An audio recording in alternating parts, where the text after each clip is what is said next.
All right, y'all. We are tuned in for another episode of Bankedoutt Radio Show. This is Music and Business Talk. I'm your host, Andreas, and I have online with us Miss Patrice Hudson, who is a photographer, an author, a creator, and I'm sure many more things as, what I'm saying, we get to have this conversation. But Patrice, welcome to the platform.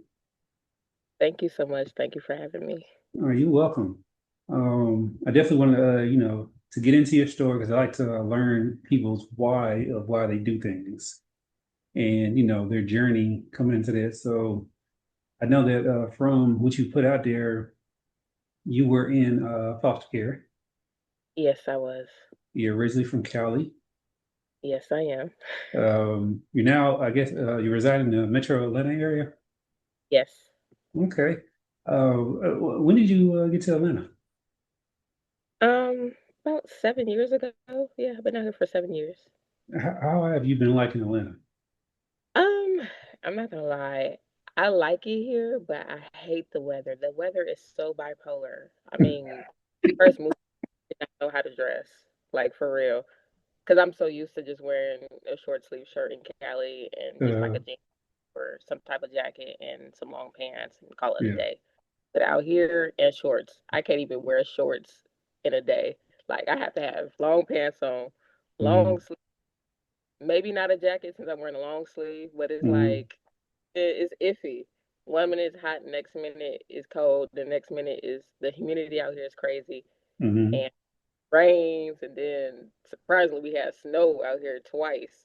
Mhm. So I don't like all seasons in 1 year. That's too much. All season 1 year. That's too much. I tell people like we don't really get a springtime because it goes from let's see, winter once it's finally cold to maybe 2 weeks of spring and then straight hell. It, temperature just I goes have to like crazy. push it What that it's part of Cali were you at? in the LA So and you Berkeley that's and Southern San Francisco. California, isn't it? Yeah. Well, yeah, that's definitely a difference. What about culture? How's the culture out there versus culture here? It's totally different too. Um, a lot of, African American. I like that though. Hmm. But before I started to Cali, it started to turn into like New Mexico. No offense though. I mean, I love my Mexican Hmm. Hispanic Hmm. people, but they pushing out there more than, you know, the Yeah, Americans. no, I definitely get that. But Um, you say what? I said it's a good mix of people out there in Cali versus what it is out here. But it is majority black out here. And I Yeah, do like that. that's what's up. A lot of black folks like that out here. Um, let's see. Have you ran across the what is it? The Atlantans who basically make themselves bigger than what they really are. Mm, somewhat. Maybe I ran into not a lot so Hmm. far. I've got into the presence of a few of them just like that. That's good. I'm glad you haven't ran into a whole lot of them, whatever, because I'm gonna think it really sour the mood and stuff. Yeah. Um, but I want to get into you're a photographer and you also recently released a book. So we want to start with photography first, as far as what got you into the world of photography? Like, why did you really want to jump into that realm? Well, it started from when I was a kid, so I've always loved taking pictures, modeling and stuff. So Hmm. whoever camera, I'll be like the girl that be posting all the time, and like I was a girl that always was ready for just the phone, cameras, all that. So it kind of just pushed me into. I taught myself actually, so I've never really was in school to learn how to do photography and videography and Hmm. graphic design and all that. It just was taught for me, and I just pursued it more. And the name actually came from my brother. So he passed away in 2018. Hmm. Um, and something just decided for me. my brain was like, you know what, we just gonna go ahead and create a photography business. And the name, I'm not gonna lie, it was kind of hard at first, Hmm. but then I know what, I'll just do it and name it after my brother. Since he's not here to, push his legacy out more, I was Hmm. like, for him. And so far after that, I just kept pushing and thriving more. So Um, imagine the business came after 2018. no, so the business actually came in about 2019, 2020 Okay. year. Yeah, because it was very difficult for me to, and I was still a kid. I was a teenager still at that Hmm. time, still trying to process a lot that's happened through my life, and then losing my biological brother due Hmm. to a accident. You said a Um, car accident? had kids, and he Hmm. had a wife. It was Oh, a lot to wow. process. Do Yeah. you feel like you went through all the stages of grief and you like got to the acceptance stage, or do you think you're still processing? No, I think I've gotten for sure into an acceptance stage. Sometimes I still kind of reflect back and like wishing that, it wasn't him, it was something else.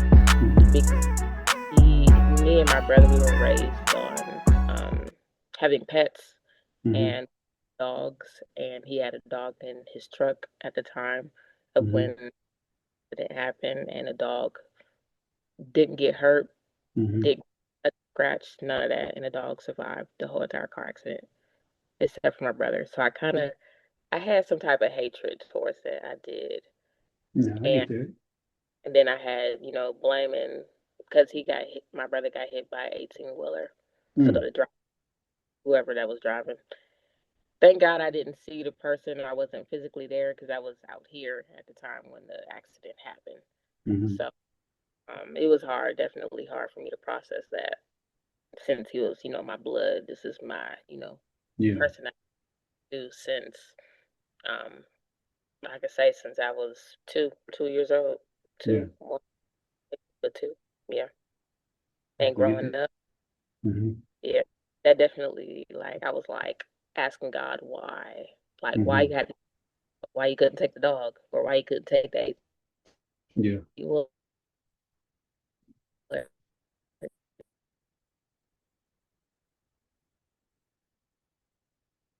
you froze on. You know what I'm saying? So that's how that came about. Mm. So I Yeah. imagine your brother was like, a huge support system for you. With Oh, that person, not there, how did it feel like, just starting your entrepreneur journey and being a photographer and knowing that, moral support and emotional support is huge when you first start out? yeah. How was that journey for you to be able to, start something and want to like see it through? Um, I mean, for me, it's more of like as long as I have people that support me, Hmm. I'm good. As long as I have the good people, because you have bad people that can be in your life and connected to your life to where they can bring you negativity, Hmm. and I decide to push that away and try not to entertain the negativity and bring the people that's more positive in my life. And that's pretty much what happened. Um, and I still have people today still supporting me and, pushing me into a Hmm. positive, not a negative one. So that's pretty much that helps me to keep pushing and thriving more. How was it, landing your first client? How was that process for you? I'm not gonna lie, I was nervous at first. Hmm. So used to doing stuff by myself on my own without, nobody actually seeing or Hmm. visualizing. I visualize or embracing. So for the first client, it was a lady. She was very patient with me. Hmm. And this was like, don't be nervous, just flow. Just do what you do. And I'ma just, participate and whatever you need me to do, just do it. And I was like, okay. So after that first client, I was so happy, not gonna lie. I was like, whew, my nerves was out of the wind. And but yes, so after that first client, I mean, it just started getting easier. So Hmm. once you do something and you repeatedly start doing it, than what you were doing before. And yes, Yeah. there are some mistakes that you're gonna do Yeah. because I like, but she laughed. That was the only thing that Mhm. I that I was like, okay, I was cool with. Yeah. So was that like a regular just photo shoot, or what type of service were you doing with the photography? No, it was I was doing a business shoot, so headshots and side shots, different angles, Mhm. and we So, did a mhm. whole wardrobe of her clothes and stuff like that. So as you're, developing the skill and you're putting yourself out there as a professional, which services are you gravitating towards the most as far as providing and branding yourself as? I'm not gonna lie, everything. Just doing everything. Headshots, family, photos. Hmm. Seriously, like I'm trying to be like open to everything, not necessarily only a specific thing, and that's all I do. Because Hmm. if you don't put yourself there to try to do something new or different, I mean, hey, everybody trying to get money. You know Hmm. what I mean? But far as the money wise, I don't necessarily try to focus on the money too much because I love doing what I do. Hmm. So you like something in order for you to, you know, to work. Hmm. What's been your most difficult, service to provide, or what was really challenging for you?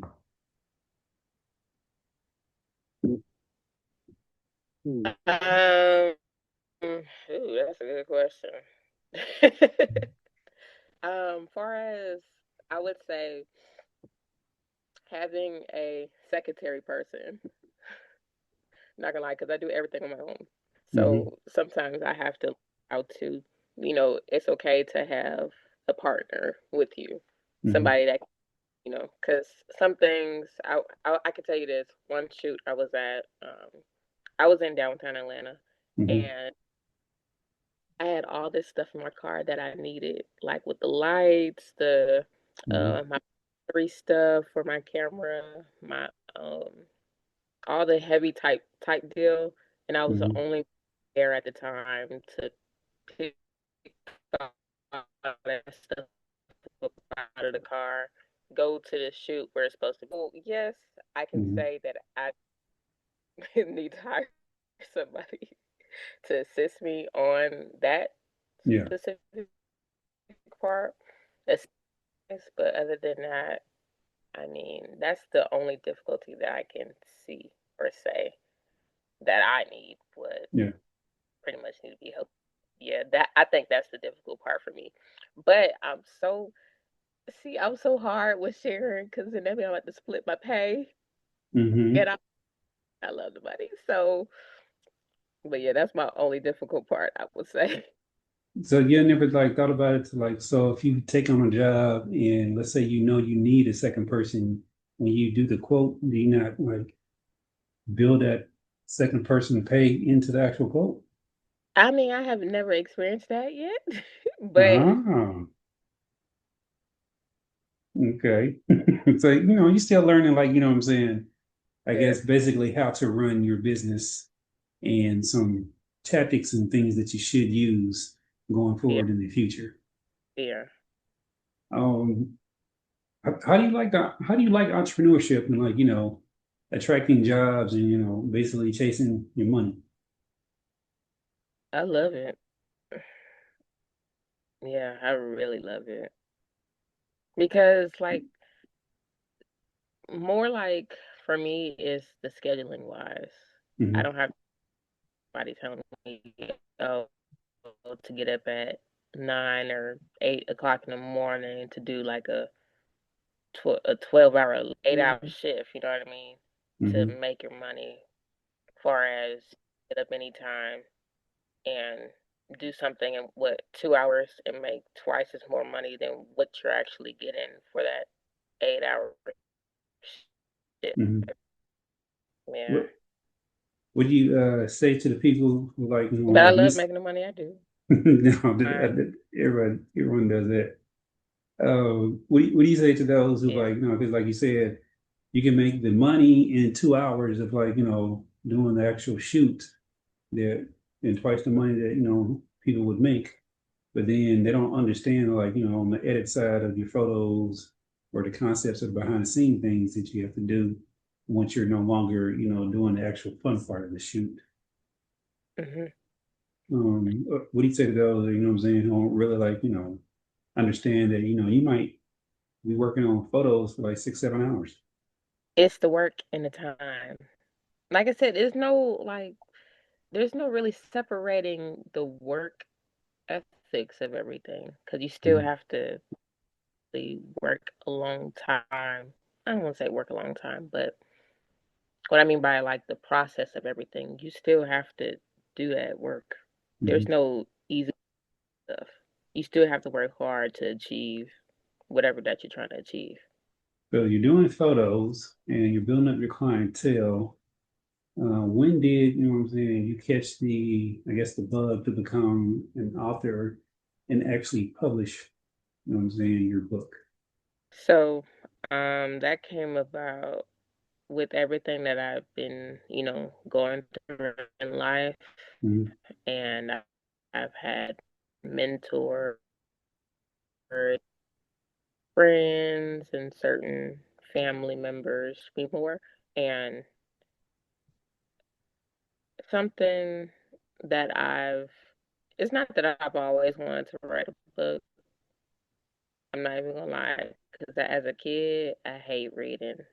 I did Mhm. not like to read whatsoever. You Yeah. give me a book back, I'll look at the book and then just walk away and leave that book right there, sitting there. Hmm. Because I'm really a reader like that until um, I've had different people in my life to inspire me, to talk with me, and they're like, you know what? You need to share your story. And I'm like, what you mean by that? Like, I mean, I already do like taking pictures and, videos and stuff like that. And Hmm. they're like, no, well, I mean, yes, people are on social media and yes, people are, on the internet doing stuff, but you actually need to tell your story, write a book, So I've had different people to encourage me about doing so. And I'm like, man, why I need to write a book? Like, I was so defensive about it. Like, I just did not want to do it for some reason. Hmm. But until the night where I just sat down and I had closed my eyes and I had saw something and it was I feel like it was my brother talking to me, but Hmm. it was more so um I just kept seeing words written everywhere and I couldn't really figure out what it was until I got up and I was like, you know what? I'm gonna just stop being hard headed, and people do need to hear my story, and I could change people's lives, and also to show that kids and teenagers that's in the system that they can learn from me. So I was like, okay, I'll open up and I'll tell my story. But I did have some hindrance because of my past, and I was taken from using my words. Hmm. So a lot of people would control, my voice, and I couldn't really speak out and say what I really wanted to say. Hmm. So I was like, okay, use my book as my mouth, my words. And Hmm. words are powerful. Like, okay, well, I'm gonna write it and I'm gonna do it. So I started that night just typing away, typing up stuff that I wanted to say. And nobody stopped me. How long And was so that after that, process? I'll just push it out there and that's how I did it. How long did it take you to write the book? A year and a half. So let's see, that's probably around what, 2023? I think the book was released last year, 2025. Yes. But once you got to that point, because you could have just wrote the book and then not put it out. Were you just full steam ahead with the process, or did or were you fearful of like actually publishing and putting it out? Where was your I, mindset? I was actually fearful because I was more focused on, and it's a thing too.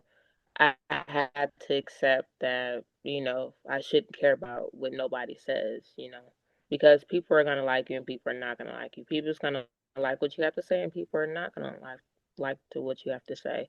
So it's really a either or, but you shouldn't have to focus on that. You should focus on yourself, and that's pretty much it. And for me, I was like I said, I was kind of timid and scared about what other people would say. Mhm. And I just had to realize that, it's okay.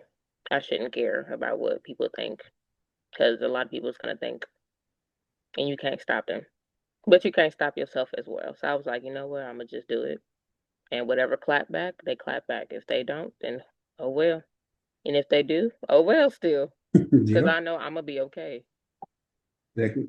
Did you get that sense of relief of accomplishment and also like I guess a weight off your shoulders once you was like, you know what, it's published, it's out there? Yes, I did. I for surely did. I did. And then after when I had got this published out there, you know what? I was like, you know what? Okay. I feel a relief for that. You know what? Let me do another relief Hmm. by doing films and talking more, speaking up more. Yeah, And that's how documentary. that's what's up. So you published it in 2025. What was the response from your network and the community? When you started pushing the book and getting people to go and check it out. I actually got a lot of love, more love than what I been, accepting. Hmm.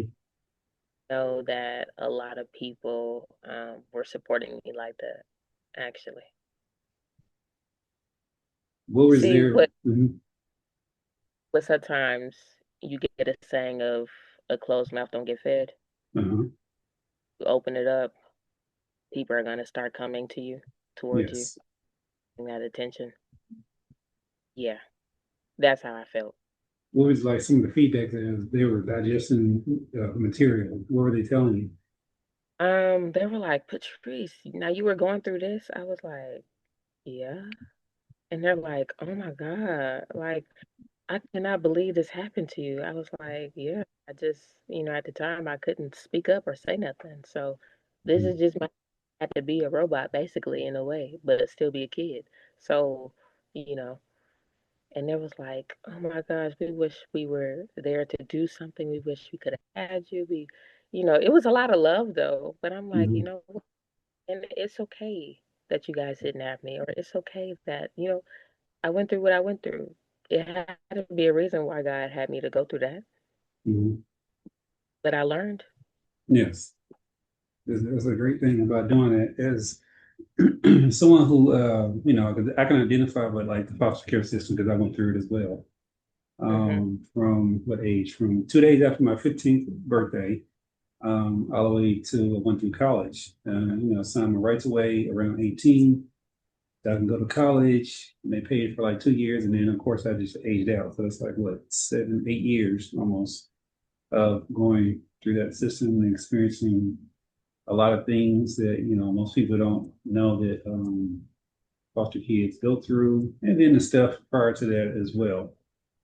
But having that experience in your life, did it harden you as far as like the way that you see the world and what you experience versus like and harden in a way to where things can happen to you, right? You can process the information and then you can move on and just go do something else, and it doesn't really like weigh you down. Um, did that happen to you in a sense? Maybe sort of, but I don't think it affected me that bad because, like I said, I was in the foster care system, infant Mm-hmm. to the age of 3.5. So I didn't really have any, I didn't have any bad experience in the system. Okay. Because I was just a baby. Everybody just, feed an Yeah, infant, play with the infant, and then you clothe it and all that. So I just got the typical, stuff. yeah, But I've never, I never was treated bad in the system. yeah. I'm glad that you didn't, have that experience. And then, like you said, as an infant, it could be looked upon differently because most of the time people you know like 99% of it like babies anyway. I think those who experience it later Right. on in life, they have a different outtake. Um, what about your sense of like belonging to like community? Is like you knew growing up that that was not your origin or your family origin, so your sense of like belonging to something. What was your perspective on that? hmm I think from when I started, living with someone and then keep seeing different faces all the time, Hmm. it kind of my brain already like triggered that, you know what, you're not really where you're supposed to be at Hmm. from seeing different faces and different people taking care of you and all that. I just kind of learned quick. I'm like, okay, I know I'm not where I'm supposed to be at. So it was kind of easier for me to Hmm. understand. Even the kids probably don't remember, you know, different stages Hmm. of, 1, 2, and 3. But for me, I remember all that Hmm. from different places to different names, different houses. I can Hmm. still tell you to today. I can still tell you up today, like what I was doing when I was Oh, wow, and 2. you got Hmm a great memory. Can't remember when I was doing one. I think my earliest childhood memory is probably around 4 or 5. I can't remember 1 and 2. Now I do have my youngest. She can remember when she was like 2 years old and different stuff happened and whatever. And I was like, yeah, I can't remember that. I don't know. Maybe it's just a mental block or something like that. Um, Going through life like that, I know I experienced a situation where it puts me like in an overdrive type of scenario where I become very ambitious and want to accomplish a lot of different things. Do you think that shaped how you looked at goals? I think so, for sure. How do you measure up to your peer group? Are you more ambitious than them, and have you achieved more stuff than them, or you're on the same trajectory path? I can't say this, yes. I am not an average. I'm okay. I'm not an average per se, um, young adult. I Hmm. go out there, but I'm just saying I am a young adult. I have achieved more than some young adults, and I think it's because the way I was raised. So after me being in the system, and then I got adopted at the age of 3.5. Hmm. The family that adopted my brother and I, Hmm. uh, they were older. Hmm. So now, like, they're in their 60s, Hmm. but um, I was raised with more morals and values. And Hmm. so I don't act like an average, 19, 20-year-old type deal. Because most of them are just out there hanging out and Hmm. smoking, drinking, all that, not really thinking about, okay, so this might affect me later on in life, or things that they put out on social media. This might affect me later on in life. They don't Hmm. think about stuff. I do. Yeah, The way that you present yourself. I think about that all the time. yeah, I definitely get that. What peer group do you feel most comfortable around? Like, where do you just vibe at? I would say older people. Because I hear their stories and, I just latch on to them more than just like the younger generation. And it's so sad for me to say that because I feel like I shouldn't really have to put myself in a age category. You know what I Hmm. mean? Because yes, I am young. I'm not old. Hmm. I'm not old, y'all. I am young. But I think the only reason why I categorize myself in a certain age group is because these kids and younger adults, yes, I'm gonna take it there. They they don't have. I'm not gonna say that they're stupid because they're Hmm. not. Everybody has their intelligence. Okay, Hmm. don't act the same as the older generation Hmm. and where their mindset is at. And I Hmm. think you What age do you consider older? not you gonna take it there. Okay, for me, okay, I would say the age is like 50 and up, 60 and up. Okay. In your 40s and 30s, y'all in the mid, Hmm. but y'all not old yet. Yeah. When you turn that 52, Hmm. that's I consider y'all as old. So you like to hang out with the 50-year-olds and have a conversation with them and stuff like that. I mean, out with the 40s, and up. Okay. But the cutoff is at 19. Mm. So 21 and all the way up. But the 19 and younger, Yeah. I'm sorry, no, No, I because definitely y'all get still learning, y'all stuff, and y'all gonna make a lot of mistakes. And sometimes these kids don't even hardly make any sense of what they be doing. They that. just do stuff, and then everything just falls apart. Yeah. Yeah, I definitely get that. So you've been doing business for a few years. What has been your biggest hurdle that you've come overcame thus far? Learning how to manage time and doing the work on time. I love that you said it. That seems to be a lot of like solopreneurs, entrepreneurs, main thing, especially when it comes to like service-based businesses, is doing things within a certain time frame. Because I think it's so easy to get distracted by so many different things because you have to wear so many different hats, Oh yeah. and fulfilling, what I'm saying, the orders and service. So, you can easily get distracted. What's something that you don't like about the photography business that if you had the power to change, like across the industry, you would change? I would say having one company that has all, I would say like, but I know that it's not going to be one company, but I'm saying far as like production wise, camera wise, um, cameras, lens, all that, just have that in one company. But I Mm. know they want to, you know, outdo this other person, outdo this person, outdo that person. So for me, I wish that I could change the companies wise. Hmm. Sony got this, Nikon got this, Hmm. um, all these other, you know, companies that got the same stuff.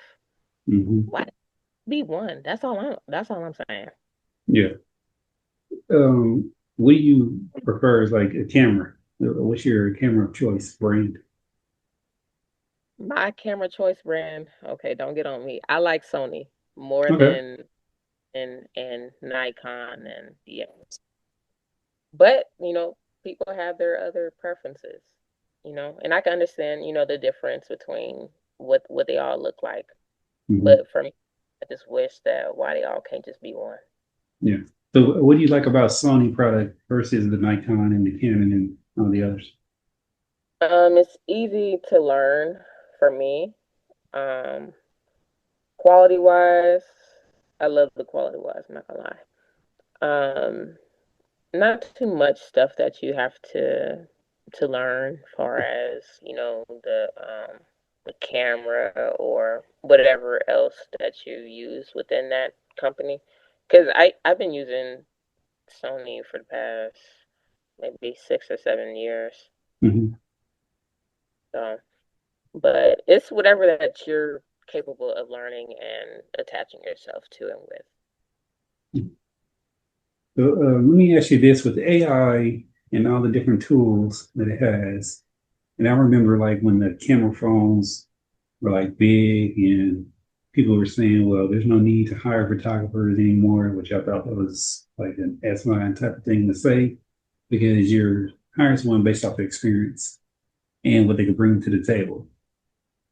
How do you think AI will affect photography business and videography business in the future? You know what? AI, they making AI so much different and stronger now than what it used to be. Mm-hmm. Um, and I really do think that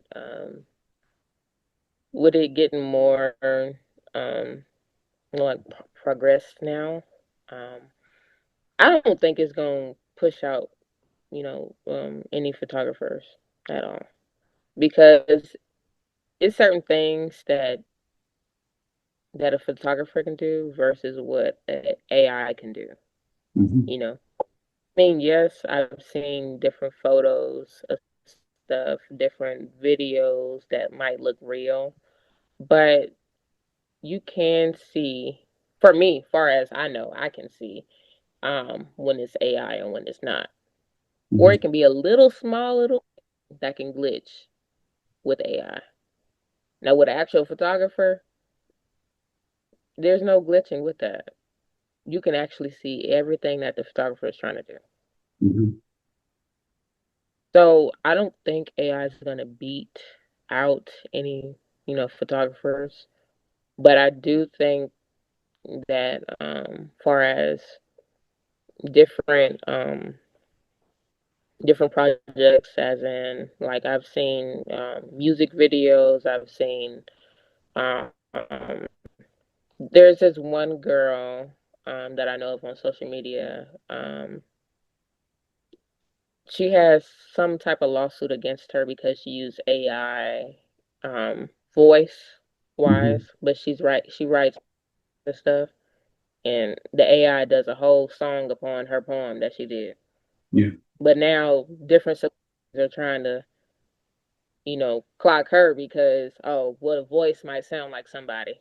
Mm-hmm. Sounds somebody that sings. Now she got a lawsuit against her.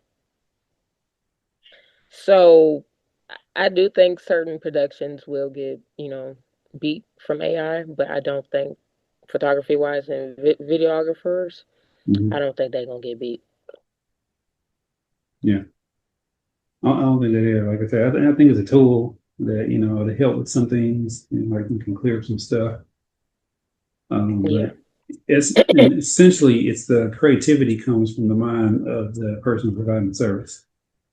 So it's like some exactly. things that I shot is like I shot a reality show this past summer, and Hmm. there's certain human things that you do, especially in the editing process. Not even in the editing process, but just from the conceptualization of when you start the project into the finish to the end, because each episode gets better along the way anyway, because you're thinking in real time, okay, I can do this, I can do that.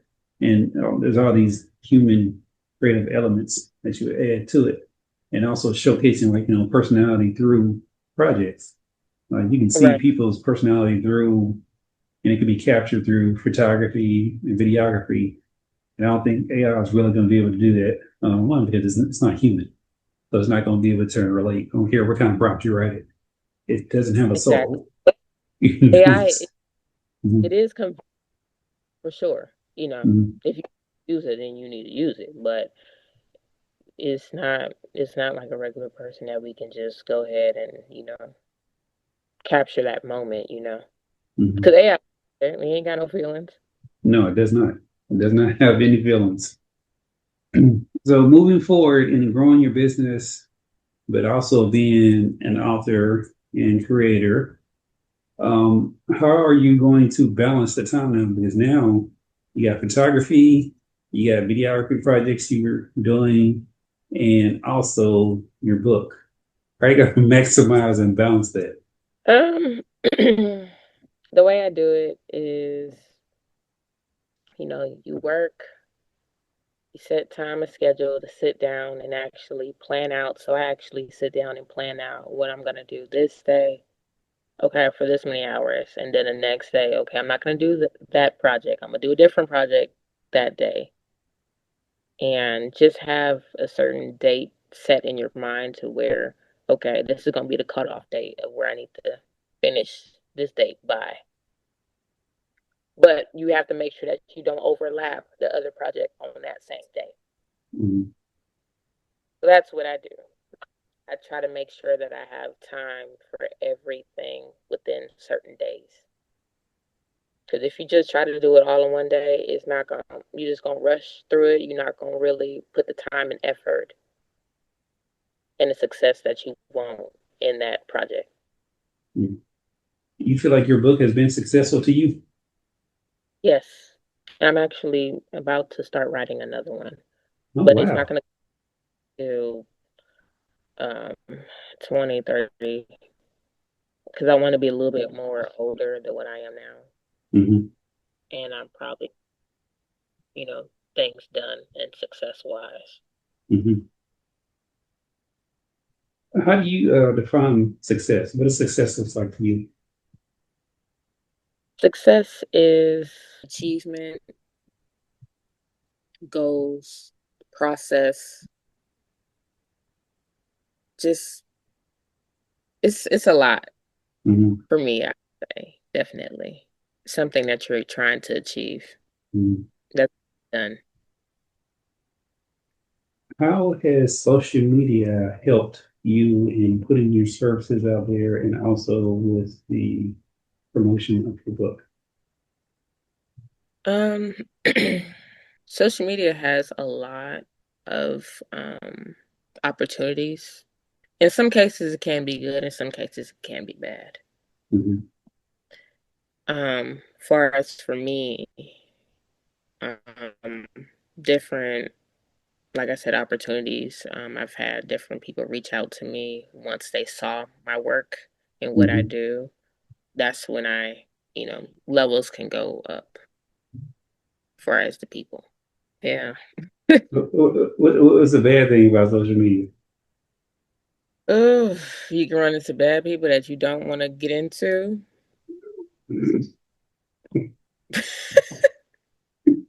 or you can get caught up in something that you don't want to be caught up in. Uh-huh. You, Yeah. as a business owner, Predators, all that. yeah, as a Say it business again. owner, when it comes to consumers and social media, do you think it's fair for consumers to post negative reviews about their experience with a business owner? I mean, I think it's valid. I mean, see, this is a thing in this world. Mm-hmm. We have to accept bad and we have to accept good. Mm-hmm. You can't control that. So there's gonna be people that's gonna say negative stuff. And if people believe it, then hey, they do. And if they don't, then it's better for them and better for you. You know, Mm-hmm.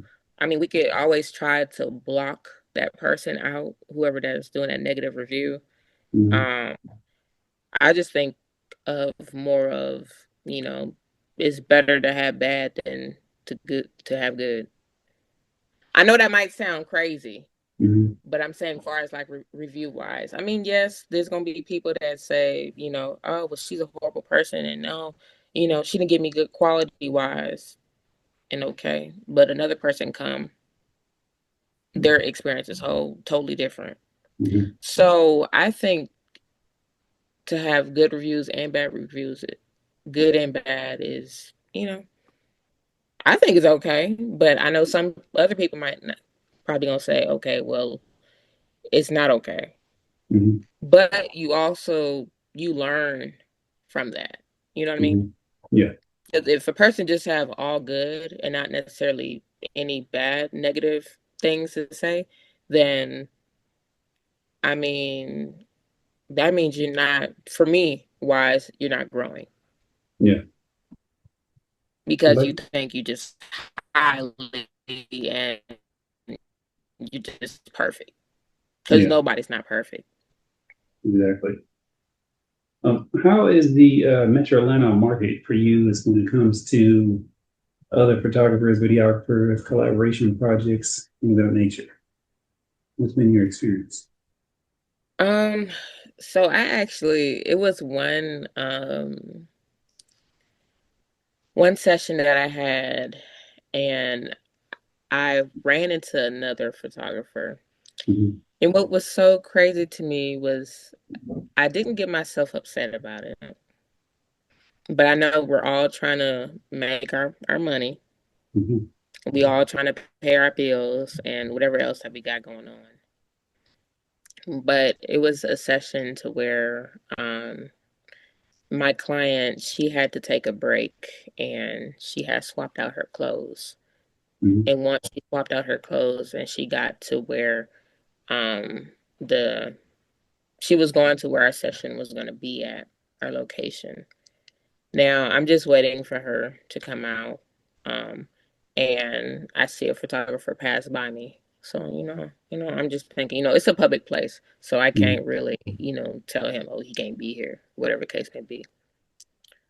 When my client comes out and start walking to where we decide to have her pictures taken at, this guy comes up in front of me and just start taking pictures of her Hmm. while his client is pretty much like changing or whatever they got going on.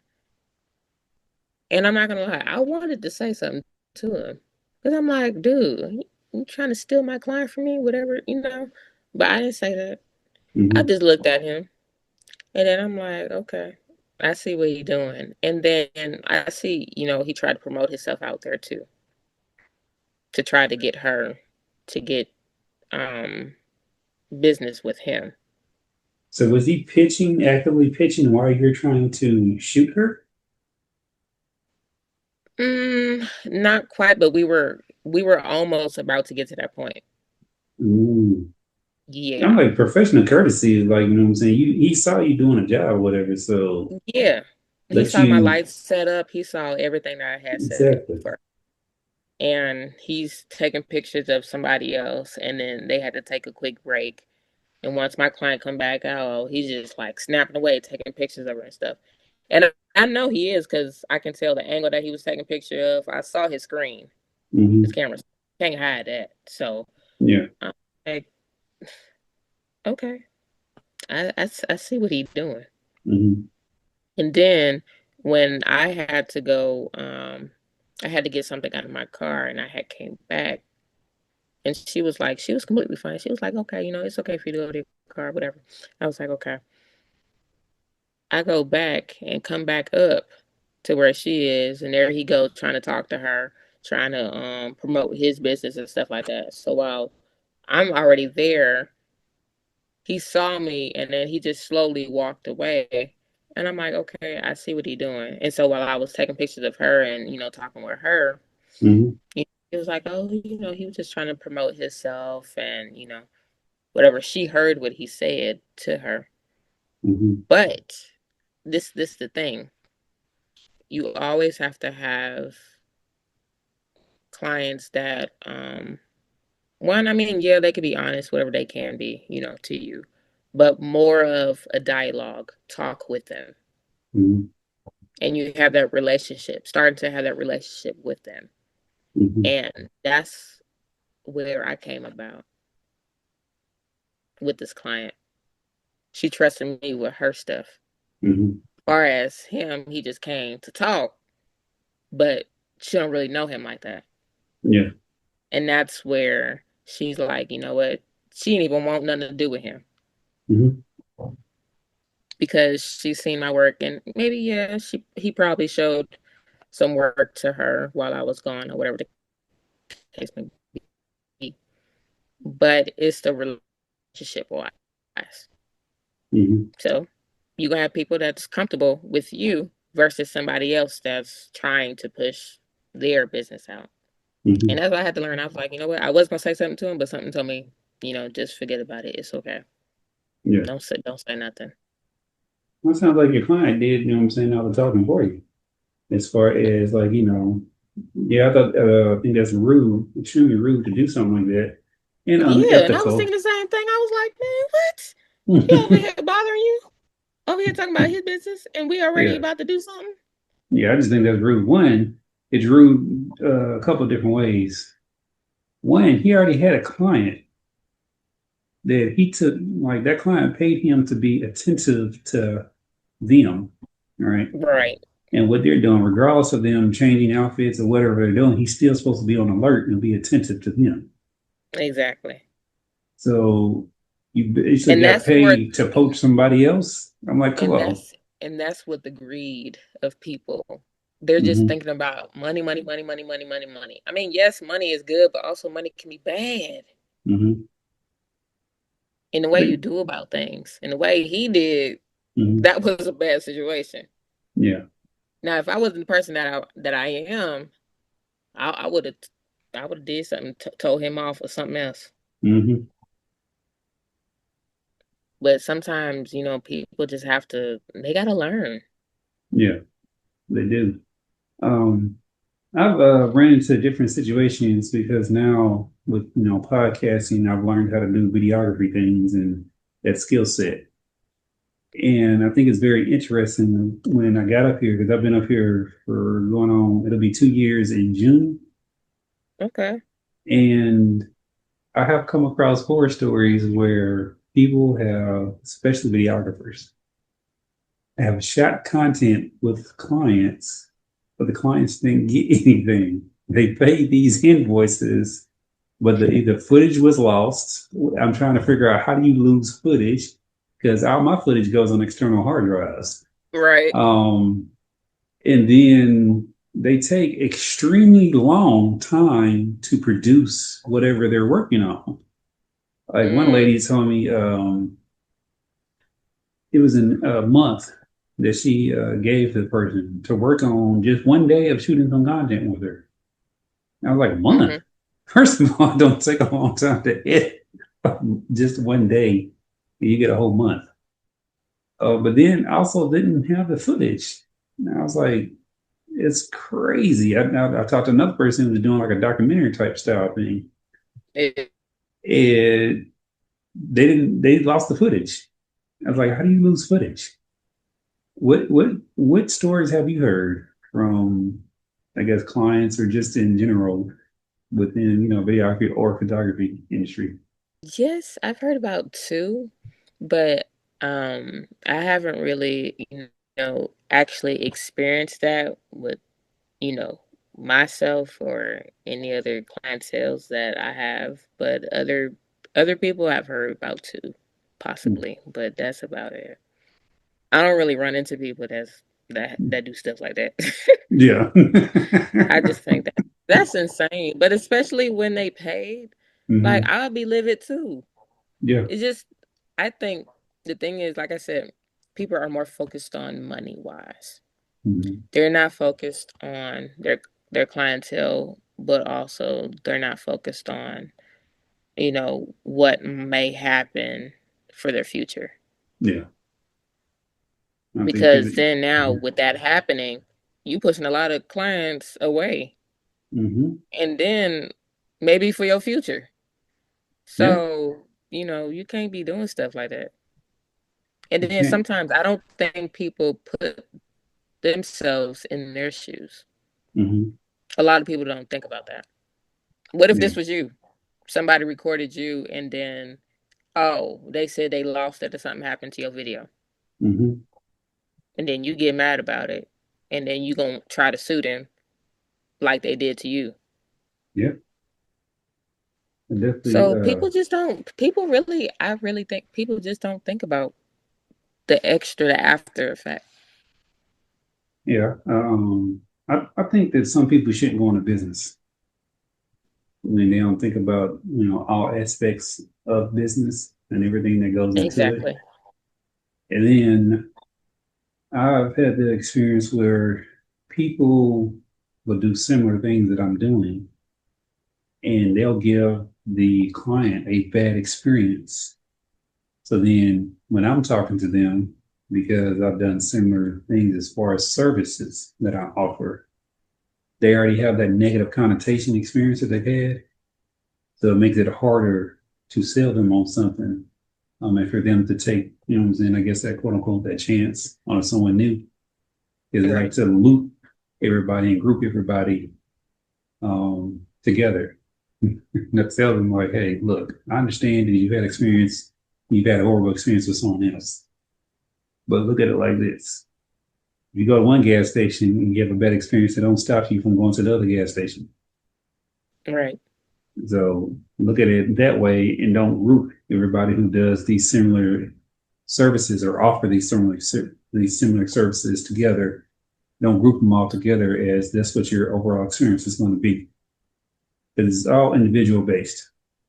There's no collection of, hey, all these videographers and photographers will perform this particular thing. It's about who you connect with and what that person's business ethics or how they view business is that dictates, you know what I'm saying, the experience you're gonna have with them. Right. So for any new aspiring photographers, authors, videographers, what's like two pieces of advice you would give them before they really jump into the industry, or if they're just, brand new to the industry? My advice is if you're going to do it, you need to do it. The time, the patience, the work, you got to do it. There's no easy way around stuff. You got to put the time and the work into it. Because if you don't have the time and work for it, don't do it. I like that. Now, I So, might be too harsh about saying that, but I'm just saying what it is. no, I don't think that's harsh at all. I think that's actually real. Because it allows the people who really want to do it and then to offer to the industry good experiences. So therefore, people who are paying for these services have these good experiences and they continue to hire professionals in the industry, even if they go from person to person, which is fine. So for everyone out there who's going to watch and listen in, if they want to check out your work, they want to purchase your book, where do they need to be directed? They can go to purchase my book, A Journey of Resilience by Patrice. You can just type that in on Amazon. And my photography business is called Sydney Vision Photography. You can type that in Google, and my social media pop up, and my website. But also too, if you like, you can go to my personal Instagram account at the real Patrice Hudson _ and everything will be in my bio. So y'all heard it here. You go support Patrice Hudson, check out her work, check out the book, support all the different people that we bring onto the platform, because that's why we bring them onto the platform, because we see value in them. You can also check out previous interviews, clips, reels, all that stuff, social media, Bankedoutt _radio_show on Instagram, Bankedoutt Radio Show on Facebook, Bankedoutt Radio Show on YouTube. And for everyone who likes to hear the exclusive content that we have, you can go to the Apple podcast, Bankedoutt Radio Show, Music and Business Talk, and subscribe to it. Thank you, Patrice, for your story. I appreciate it. Thank you for having me. You are welcome. Andreas, Bankedoutt Radio Show with Music and Business Talk, and I just uploaded exclusive content on Apple subscriptions. So if you are an Apple subscriber like some of y'all are, it's already up there. If you're not and you have Apple devices, go ahead if you want to subscribe and learn more about how to, one, make money from podcasting. Yes, you can make money from podcasting, especially if you do interview style podcasting. I just uploaded a 17+ minute in detail of how I started Bankedoutt Radio Show and how one free interview landed me a $2,600 payday. Go and subscribe. Get on your Apple device, your iPad, your iPhone, whatever you use to listen to Apple Podcasts. Type in Bankedoutt Radio Show or Music and Business Talk. It will pull up the flyer. Subscribe, $5.99 a month. Learn this process and system so you can start getting paid, especially if you're doing interview style podcasting. There are also bonus nuggets in there in general of how to monetize your podcast. Podcast is a labor of love, but it does not mean that you do not have to get paid.